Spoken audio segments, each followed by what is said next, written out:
हम लोगों को परिवार में कैसे रहना चाहिए।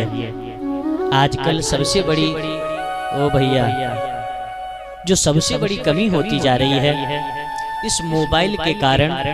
माताओं ध्यान दो, तुम्हारी बात आती है सोई तुम कानन पे लग जाती हो है।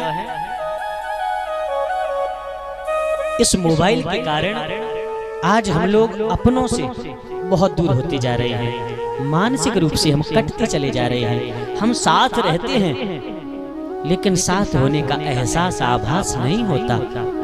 इस एक छोटे से निर्जीव यंत्र के तुम इतने मानसिक गुलाम हो गए कि पति काम करके सुबह का गया लौट के घर आ रहा है और हम पानी हाथ में जब देने आ रहे हैं तो मोबाइल हाथ में लगा है ऐसे। हाँ, ध्यान दीजिए, मोबाइल हाथ में लगा है और मोबाइल हाथ में लगे लगे भैया पानी भी दे दिया, रख दिया और चली भी गई। पता भी नहीं चला कि इसने पानी मांगा था कि चाय मांगी।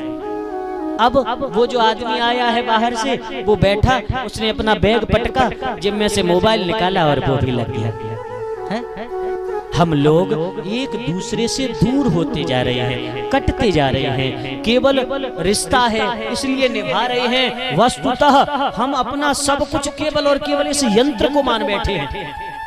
और उसका परिणाम हम ही नहीं हमारे बच्चे भी भोग रहे हैं। आज छोटे छोटे जरा जरा से बच्चे इस मोबाइल के आदी होते जा रहे हैं और इतने आदी होते जा रहे हैं कि ऐसे मुंह पे रख के हाँ मोबाइल और तब देखते हैं आंखें गड़ा के। तुम यदि इनसे मोबाइल छीन लोगे ना तो घर में हत्या मचा देंगे, कलेश पैदा कर दिया जाएगा।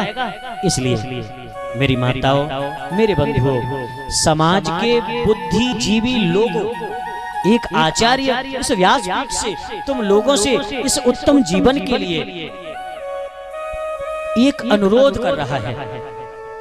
पति पत्नी का जो रिश्ता होता है ना, ये रिश्ता दिखावे का नहीं होता है, ये जन्म जन्म का साथ होता है, जन्म जन्म का संग होता है। शिव महापुराण में लिखा है कि पूर्व जन्मी च या विद्या, पूर्व जन्मी च यद धनम, पूर्व जन्मी च या नारी, अग्रे अग्रे धावती।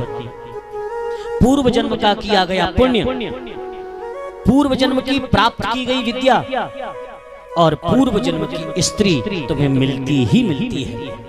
इसलिए आज हम आपसे मिले हैं, जुड़े हैं, तो इसका मतलब पूर्व जन्म का कोई न कोई संबंध रिश्ता जरूर रहा होगा। कोई तार जरूर रहा था कि जो तार जैसे ही आज तुमने लगाया तुरंत वहां से तुम्हें नेटवर्क मिल गया और हम दौड़े चले आए वृंदावन से।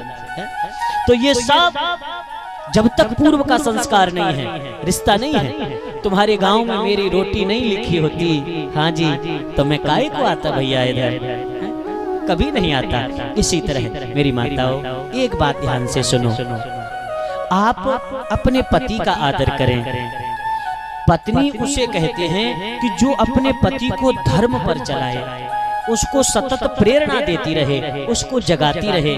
काम धाम तो करे ही लेकिन कुछ अच्छे काम भी करे, क्योंकि हमारे सनातन धर्म में पत्नी को धर्म पत्नी कहते हैं। इसके साथ ही हमारे भाई लोगों का भी यह दायित्व बनता है कि पराये घर से आई हुई किसी बाप के दिल के टुकड़े को तुम कभी जीवन में ठेस न पहुंचाओ, कभी उसकी आंखों में आंसू न आ पाए, ऐसा तुम व्यवहार करो। जो पत्नी चाहती है उसके अनुसार आप आचरण करें और जो पति चाहता है उसके अनुसार आप आचरण करें।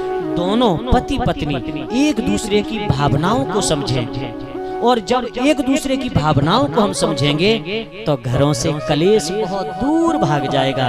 और यदि हम पति पत्नी आपस में झगड़ा नहीं करेंगे तो वह सीधा सीधा लाभ तुम्हारी संतान को होगा, उसका सीधा असर तुम्हारी संतति पर पड़ेगा और तुम्हारी तरह वो भी प्रेम से जीना सीखेगी।